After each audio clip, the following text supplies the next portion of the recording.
중국이 지난해 북한에 쌀과 비료를 무상 지원한 것으로 나타났습니다. 지난해 남북, 북미, 북중 정상회담이 잇따라 열리면서 한반도 평화 분위기가 고조된 상황에서 중국이 북한에 대한 인도적 지원에 나선 것인데요. 이 소식 베이징 연결해서 좀 더 자세히 들어보겠습니다. 강성웅 특파원.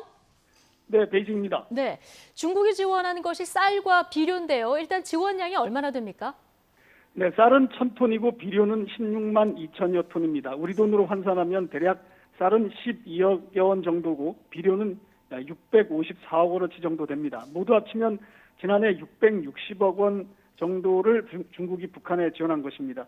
이런 통계는 중국 해관총서라는 우리의 관세청에 해당하는 기관의 자료에 나타나 있습니다. 쌀은 지난해 7월에 제공했습니다. 비료는 농사가 본격 시작되는 지난해 5월에 주로 지원을 했고 이후 6월과 8월, 9월, 10월에도 나누어 북한으로 보냈습니다. 예.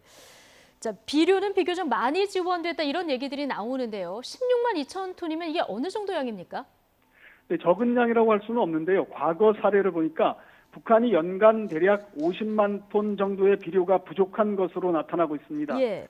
중국이 연간 부족량의 3분의 1 정도를 한꺼번에 지난해 북한에 무상 지원한 것입니다. 지난해 북한이 식량 증산을 위해서 노력을 기울이면서 비료가 많이 필요했기 때문으로 보이는데요. 쌀은 1,000톤이 지원됐습니다. 이것은 북한이 매년 100만 톤이 훨씬 넘는 양의 식량이 부족한 것으로 볼 때 많은 양은 아닌 것 같습니다. 그렇군요. 자, 중국의 지원이 김정은 위원장의 방중에 대한 선물이다. 자, 이런 얘기도 나옵니다. 이렇게 볼 수 있는 겁니까?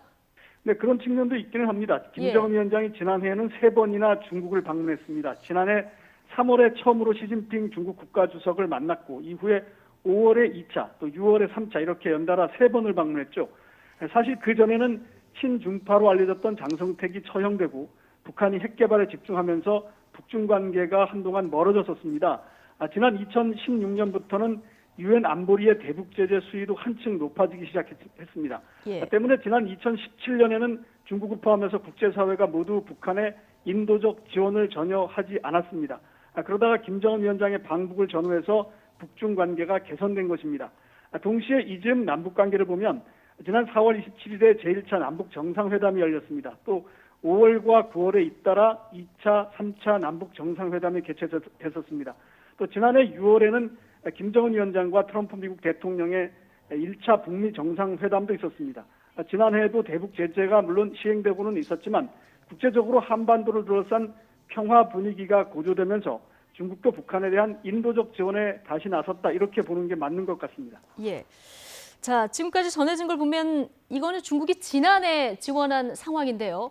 중국이 혹시 올해도 북한의 식량이나 비료를 이미 지원했거나 혹은 앞으로 지원할 가능성 어느 정도나 될까요? 네, 어느 정도 있다고 볼 수 있습니다. 올해 예. 들어서도 이미 지난 1월에 김정은 위원장이 4차 방북을 했고 시진핑 주석과 만났습니다.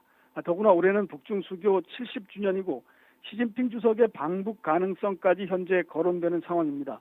때문에 북한에 대한 지원이 이미 있었거나 또 있을 수도 있다고 볼 수 있습니다. 현재 미국이 안보리를 통해서 강한 대북 압박에 나서고는 있지만 인도적 지원은 대북 제재에 포함되어 있지 않습니다. 변수는 북미, 미중 관계를 포함한 한반도 정세 전반입니다.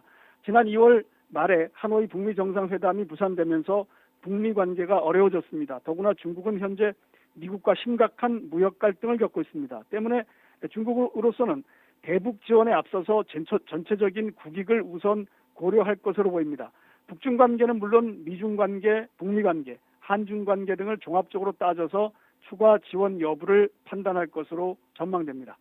지금까지 베이징에서 YTN 강성웅입니다.